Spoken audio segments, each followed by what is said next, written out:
Всем привет! Я уже нахожусь в Испании и сейчас расскажу, как я добирался. Видео будет за кадром из городка французского Саватер-де-Берн. И еще я был в Сустоне, тоже Сустон город. По дороге много не снимал, как-то и настроения не было, и просто не хотелось. Из Венеции мне не удалось нормально уехать. Меня высадили, где кушают бездомные. Я там поел с ними, нормально в принципе.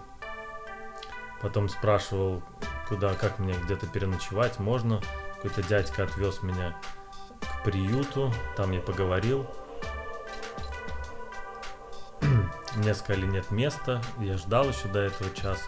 Сказали, нет места. Я думал, что делать, холодно было. Пошел на вокзал, сижу, курю около выхода, и подходит рабочий этот, говорит: о, Валентин, все-таки у нас есть место одно.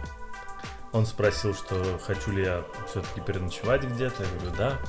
Приехали, записали меня, и там комната примерно на 10 коек. Мне дали там плед, чай. И кое-как я поспал, там, конечно, один храпит, другой еще там. Кое-как с утра тоже чая попил, там, с кексом, кекс взял с собой. И думал, что делать. Как-то голосовать не хотелось идти, там оттуда не поголосуешь. Решил ехать в Верону на поезде Зайцем.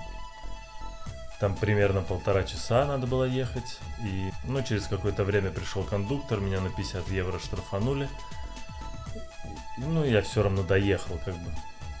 Думал, в Вероне останусь, но никто мне не отвечал.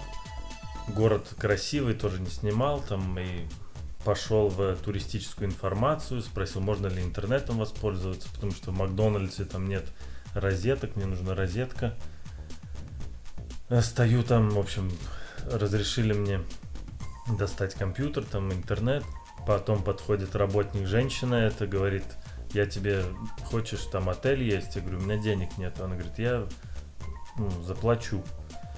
Дала мне 35 евро, зарезервировала мне номер. 25 евро номер с завтраком, на 10 я там еды купил. Ночевал там в комнате 4 кровати, и было 3 бразильские женщины и я. Вот, с утра я покушал, позавтракал, и до этого я связывался с моим дядей, он дальнобойщик, тоже ездит Италия, Франция. И я говорю, я в Вероне, он в Милане, 140 километров. Я говорю, я с утра тогда приеду, покатаемся маленько. С утра покушал, позавтракал, там нормально, в принципе, было. Пошел на трассу, там никаких знаков нет, непонятно куда. В общем, я решил ехать опять Зайцем до Милана. Чуть-чуть не доезжая одну остановку. Там кондуктор оказался не такой добрый. Я говорю, давай штраф там или что-то. А людей уже моя следующая выходить я час ехал. Я думаю, надо сейчас выйти, потому что на последний точно кто-то придет. И кто-то пришел, я не вылез. Он паспорт мой забрал, говорит, встретимся в миланской полиции. Я начал, там очень много людей было, толкаться, начал с ним ходить, пока он билеты проверял, потому что все-таки у него мой документ, паспорт. И уже, когда моя остановка, он вылез, я тоже с ним вылез, стоим, и говорю, можно, пожалуйста, паспорт, я там не буду больше. И он говорит, нет, проехали одну остановку еще, он тоже кому-то там штраф выписывал, мне протягивает паспорт. Потом я выхожу на остановке, он тоже, я говорю, что все нормально, там могу идти. Он, да, в общем, простил меня, скажем так. Какой-то я вылез непонятно где, что за городок. Пригород Милана, как я понял. На улицах много было гастарбайтеров и темных людей. И как-то я быстренько оттуда ушел. И мне оставалось километров 10 до дяди. В общем, как-то я там добрался потому что там автобаны, через него не перейти, там и на завод какой-то заходил, спрашивал дорогу. В общем, я добрался.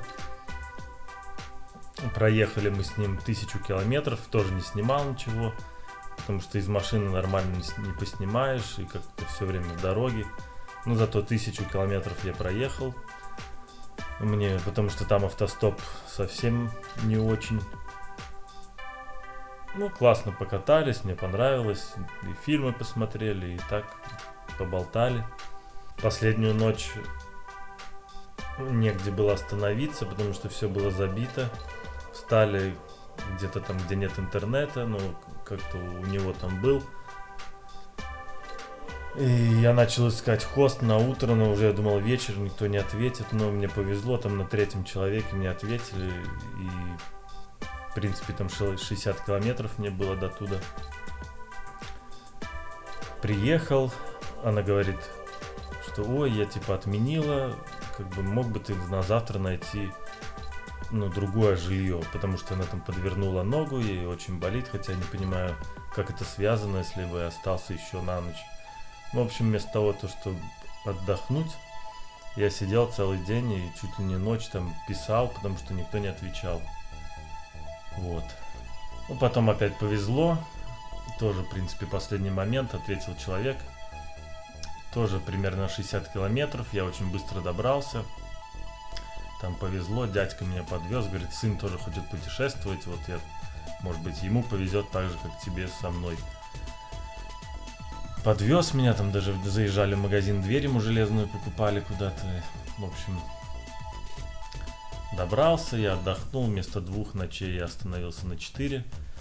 Там молодая пара, мексиканско-французская. Они потому что тоже уезжали на следующей неделе уже в Мексику отдыхать. И вот некоторые кадры этого замка 19 века оттуда. И мы вместе с ним гуляли, потом в горы пошли. Очень красиво. И погода, повезло с погодой. До этого я переписывался еще с человеком. Потом я сказал, что мне не в ту сторону, я не еду, но она написала, что если что, заезжай в любое время, без проблем. Ну, я ей сразу написал. Она говорит, да, без проблем, приезжай. Опять без проблем. Ну, добрался я хорошо. Тоже там 3 машины. Очень тут автостоп мне нравится. Даже денежку дали. Купился наконец-то шампунь, который уже заканчивался, повезло. Там пасту зубную, табака. Вот, и приехал в Испанию, город Памплон, или Памплона. Вот, так что отдыхаю сегодня. Погуляем, может быть, маленько, и потом еще не знаю куда, или Бильбао, или куда-то в ту сторону поеду. Так что осталось уже меньше 1000 километров.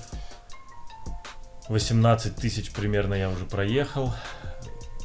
Все, так что это коротенькое видео, такой рассказ, чтобы знали. Ну, так вышло, что не снимал ничего. И как-то не было настроения, и ничего такого. Вот, так что скоро Лиссабон. До встречи.